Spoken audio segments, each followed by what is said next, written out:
We can create images in Photoshop and save them as patterns. We can also store them in a custom pattern library. So first, design an image that you wish to save as a pattern. Let me move these guides out of the way. And then go to Edit and come down to Defined as a Pattern. Come down here, Show All Menu Items, and then go down to Define Pattern right here. And then here you could name your pattern. Okay, so we'll give it a name. Let's say pattern example 1. Okay, now this pattern is going to be stored in a pattern library. Let's go ahead and close that. So to access it, you go to Edit, Fill, and use, let's go down to Pattern, and then Custom Pattern. You click your down arrow right here, and you see other patterns here, but here's your pattern right there. Go ahead and click there. Click OK.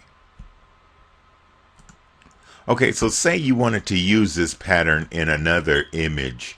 What you do, you go ahead and go to File, New. Let's create a larger image, say 500 by 500, and say OK.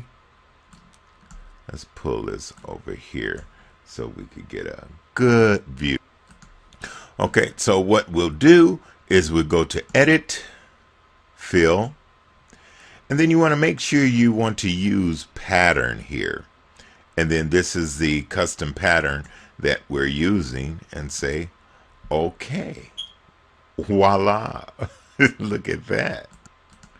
Okay, so the custom pattern library has other options too. Let's go to Edit and Fill.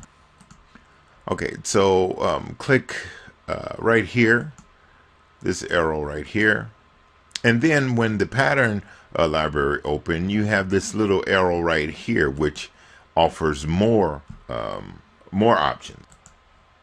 Okay, so as I'm saying, I don't know why that closed. Okay, so we have more options here. Of course, new pattern if we want to create a new pattern. If we want to view our patterns text only, right now we're looking at it small thumbnail. We could go to large thumbnails, a small with list, and then we could reset our patterns. We could also load patterns. Load our patterns if we have any patterns that we downloaded or we have that we have on our system.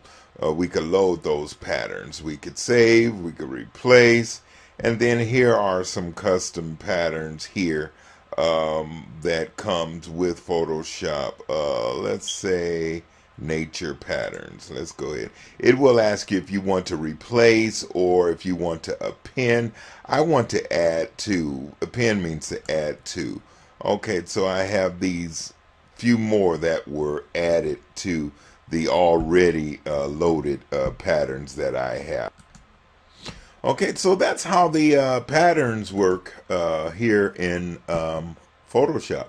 So get busy, experiment. I always say experiment. That's one of the best teachers to help you get acclimated and familiar with what's going on as it relates to these subject matters. Okay, well, that's it for this video training tutorial. I'll see you in our next one. Bye for now.